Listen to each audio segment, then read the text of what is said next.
Aproximación sobre tierra y minería, a cargo del licenciado Marcelo Mercado Ponce. Bueno, muy buenas noches a todos. Voy a hacer algunas aproximaciones sobre el tema de tierra y minería, que es lo que nos van a dar los hermanos, por favor. Lo que nos van a dar los hermanos, pero yo quiero hacer algunas aproximaciones y dar datos técnicos, para que después los hermanos nos cuenten de su testimonio, de su vivencia.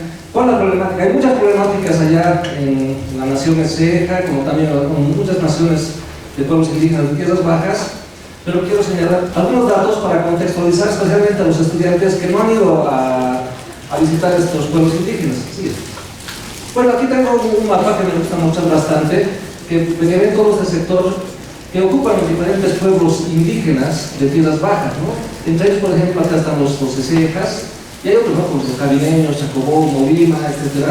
Este mapa representa simplemente una aproximación, porque como son pueblos cazadores, pescadores, por historia siempre han sido pueblos cazadores, pescadores, la dinámica territorial ha sido bien profunda, entonces entremezclado, entonces vamos a ver actualmente cómo están asentados este pueblo indígena de Ceja.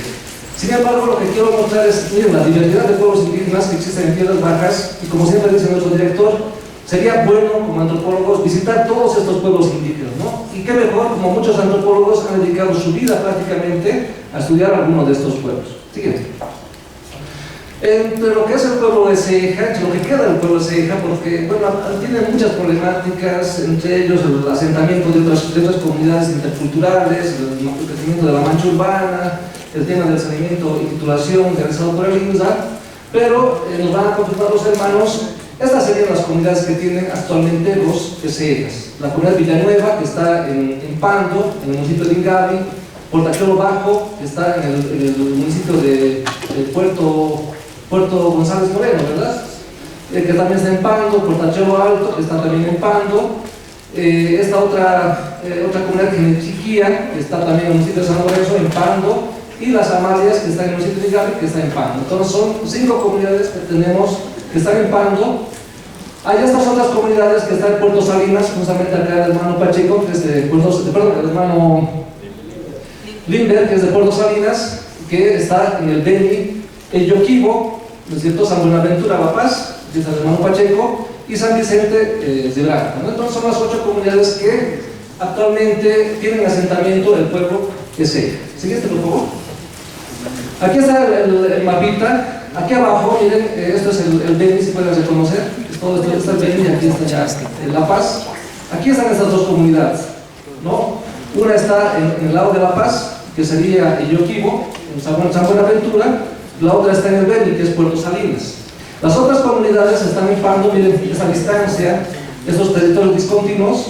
Entonces las otras comunidades están acá, Cejas, ¿no? Estas otras comunidades que les decía son 8 comunidades en total, están en Pando, Beni y La Paz. Siguiente, por favor. Aquí está el asentamiento de Yoquibo. Es muy interesante el asentamiento de Yoquibo. Simplemente tienen este territorio pequeño que está aquí, no sé si se nota, estoy marcando con amarillo. Esto es el Yoquibo. Está aquí San Buenaventura, que es una población que está en permanente crecimiento. Es interesante este crecimiento, pero el crecimiento más todavía es más grande de Yurrenabaque, ¿no? Miren toda la población del área urbana de Yurrenabaque. Y aquí están ya otros predios que son individuales, aquí hay algunas empresas ganaderas, y el territorio grande de los Tacán. Pero simplemente el Yoquibo se encierra acá, ¿no? Y los que hemos ido prácticamente, miren, pasan por aquí la carretera, es otro factor igual de desarticulación, ha producido efectos más veo negativos en el sector, por aquí es más la carretera, y tiene aquí un acceso al río, y este río está contaminado. Entonces, el problema, miren, es muy profundo, porque en este pequeño sector es difícil hacer la casa, por ejemplo. Hacer pesca en un río que está totalmente contaminado, vamos a ver fotografías, es muy complicado la vivencia que están teniendo los hermanos Cejas. Siguiente, por favor. Miren, para que un poquito vean cómo es el territorio. Este es el Yoquibo. Aquí, por ejemplo, en este sector está la carretera, y este sendero nos lleva directamente al río, ¿no? Ya tienen algunas casas que son de plan de vivienda, ¿no es cierto? Entonces, ese es el territorio de Yoquibo. Siguiente. Puerto Salinas es un poco diferente. Tal vez tiene un poco más de espacio, las casas están dispersas, y las casas no están construidas de material, ¿no? Sino están utilizando materiales locales, ¿no? Y bueno, tienen sus reservas de agua, también el problema de agua, nos va a comentar los hermanos, bastante complicado en el sector. Siguiente.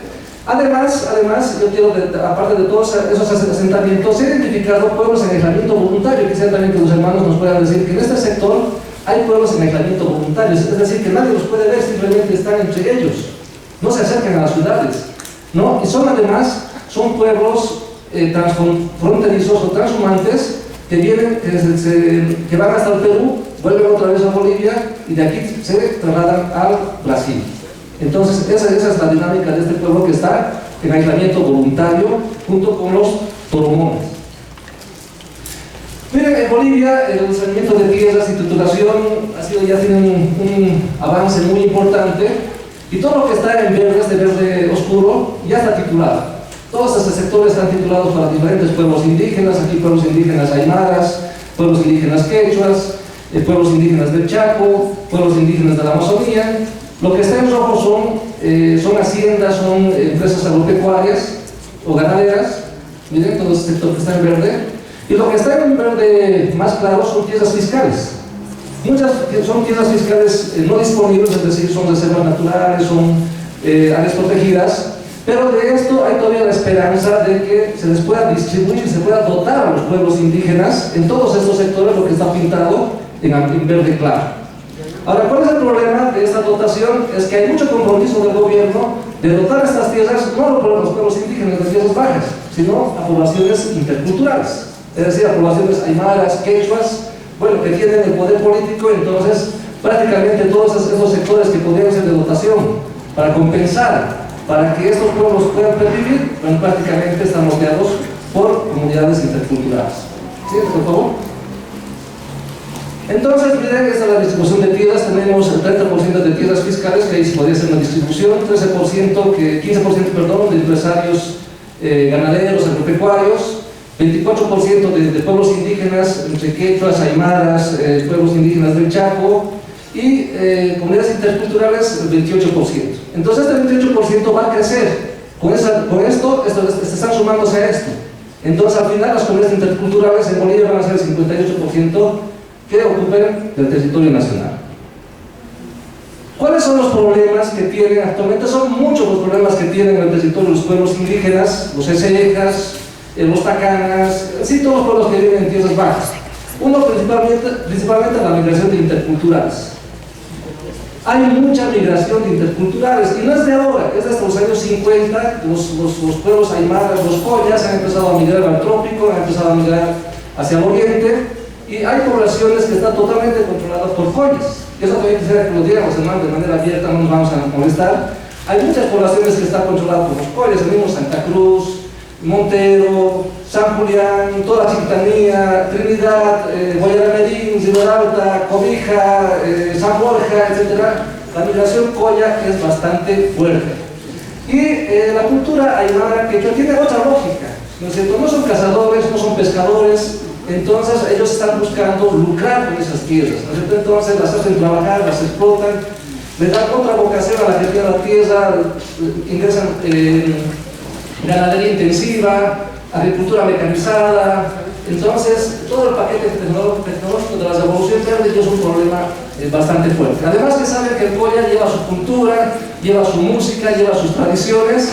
Entonces hay una fuerte aculturación de los pueblos indígenas, ¿no es cierto? Además que están comprando tierras, ¿no es cierto? Entre las mismas TCOs que están consolidadas, están comprando tierras de los collas, ¿no es cierto? Los mismos indígenas, los están poniendo de peones para trabajar en esas tierras. Es una de las grandes problemáticas. Empresarios brasileños y colombianos también están alquilando tierras para la producción de soya, la tala ilegal de madera, la ampliación de la frontera agrícola, la caza y pesca ilegal, hay mucha caza y pesca ilegal en el lugar, la ampliación de las manchas urbanas. Las ciudades están creciendo bastante y están afectando sectores que eran tradicionalmente territorios de los pueblos indígenas. La minería, que es lo que nos interesa ahora, que vamos a ver cómo está afectando la vivencia, la dieta de estas comunidades, los hidrocarburos y la construcción de megaobras, entre ellas represas, carreteras hidroeléctricas. Entonces, como les decía, los hermanos también prácticamente por su territorio están cruzando una carretera que ha afectado la vida de la comunidad. Los jóvenes han ido a trabajar a la empresa, han migrado, ya no están dedicándose prácticamente a la agricultura, pero es un territorio bastante pequeño, entonces es muy difícil poder dedicarse a esas actividades. Siguiente, por favor. En el tema de minería, Bolivia sigue siendo un país minero. Hemos nacido como un país minero, seguimos siendo un país minero y yo creo que vamos a morir siendo un país minero. Nuestra producción de minerales, principalmente, miren, el zinc, que es importante por la producción de minerales en Potosí, en San Cristóbal. Entonces, somos un país productor de zinc, principalmente. Mire, el oro más o menos está por 50 toneladas, ¿no?, que sacamos al año. Pero veamos la siguiente diapositiva. En dinero, el oro es muy importante para el Estado. Es muy importante para el Estado ya en temas de ingresos económicos, más que el zinc. ¿No? Entonces no hay unas relaciones. Si el oro tiene un buen precio actualmente con los problemas económicos que hay en el mundo, el oro se convierte en reserva muy importante de los valores a nivel mundial. ¿Sí, por favor? Nuestros principales compradores de oro, la India, Japón, China, Corea, Bélgica, Estados Unidos, Países Bajos, Canadá. Entonces todo el oro que estamos produciendo, el 35%, se lo lleva a la India. Estamos produciendo para la India, estamos produciendo el oro que exportamos en la Amazonía y en el trópico. ¿Sí, por favor? La minería está controlada por los cooperativistas. Miren, la participación de las cooperativas, esto está marcado en plomo, es lo que producen las cooperativas mineras. La minería privada es un mínimo y la minería estatal casi no se mete en la producción del oro. ¿Qué quiero decir con esto? Que la minería cooperativizada es la más irresponsable de todas las empresas, de todos los actores productivos mineros existentes. Tienen el poder político las cooperativas mineras. Entonces están destrozando, se están llevando el oro, y hay cooperativas que además están disfrazados porque hay empresarios chinos, colombianos, que están disfrazados en formas de cooperativas. ¿Sí, por favor? Nuestra producción de oro ha ido creciendo a través de los años, desde los 10 últimos años, ha ido creciendo, ¿no es cierto?, de 6.000 toneladas a un histórico del 2019 de 42 toneladas. ¿Sí, por favor? Lo que viene, o sea, la producción de oro tiene relación con la liberación de mercurio. En el mundo se ha prohibido y se está restringiendo la liberación de mercurio, pero en Bolivia nos hemos convertido en el país con mayor consumo de mercurio. Entonces, en los años ha ido subiendo nuestro consumo y liberación de mercurio. ¿Qué tiene que ver relación con esa producción de oro? ¿Sí, por favor? ¿Dónde va a parar el mercurio? A estos ríos. Porque el mercurio está utilizado por estas dragas, por la minería aurífera aluvial. Se extrae el oro y se libera aquí el mercurio. Siguiente, por favor. Miren, van a ver algunas fotografías de manera rápida cómo se explotan por estas dragas, por estos dragones colombianos, chinos. Siguiente, por favor. Miren la deforestación, la producción del oro. Siguiente, por favor. Y aquí está el mercurio, ¿no es cierto? El mercurio es un metal blando, ¿no?, en su estado natural, y es fundamental para la producción del oro. ¿Sí? Entonces, ¿cuál es el problema para las comunidades que ni siquiera están dedicadas netamente al oro? Es la contaminación de los ríos y la contaminación y el envenenamiento de los pescados, de los peces que viven en estos ríos. Los peces consumen este mercurio y lo convierten en su cuerpo en metilmercurio, y como las poblaciones indígenas tienen como dieta básica el pescado, entonces se están envenenando por consumo de peces principalmente y consumo de agua. ¿Sí, por favor? Miren los peces, ¿no? Tremendos peces que se consumen a diario en estas comunidades. ¿Sí, por favor? ¿No? Y se han hecho varios estudios, esto ya está comprobado, que hay comunidades que están envenenadas prácticamente, ¿no? El tema de las mujeres es más preocupante por el tema de la gestación. Siguiente. Miren, se ha hecho un estudio por el IPEN. Se ha hecho un estudio aquí en Portachuelo, que es una comunidad de Ceja, y se ha hecho aquí en Illoquivo. Se han tomado muestras de cabellos de mujeres, ¿no?, para ver qué grado de mercurio tienen en sus cuerpos. Lo que dice la Organización Mundial de la Salud es que cada persona puede tener una parte por millón de mercurio en su cuerpo. Eso, digamos, es un límite permisible, ¿no? Pero estas comunidades, el promedio es de 8 partes por millón. ¿No? El promedio, porque hay unas personas que se han identificado que tienen hasta 32 partes por millón en su cuerpo, entonces están prácticamente envenenadas. Entonces, se ha hecho un estudio aquí en Portachuelo, que es una comunidad de Ceja, que está aquí prácticamente entre Beni y Pando, y se ha hecho el estudio aquí, en Illoquivo, que está entre Beni y La Paz. y los resultados han sido prácticamente los mismos. Entonces, ¿qué quiere decir que están aquí viendo todos los del río Beni? ¿Qué quiere decir? Que todo el río está contaminado. ¿No es cierto? Y que no solamente las comunidades de Cejas, sino todas las comunidades que viven aquí en la ciudad del río estarían contaminadas. Estarían envenenadas por el consumo de peces que están envenenados por mercurio. ¿Sí? Por favor.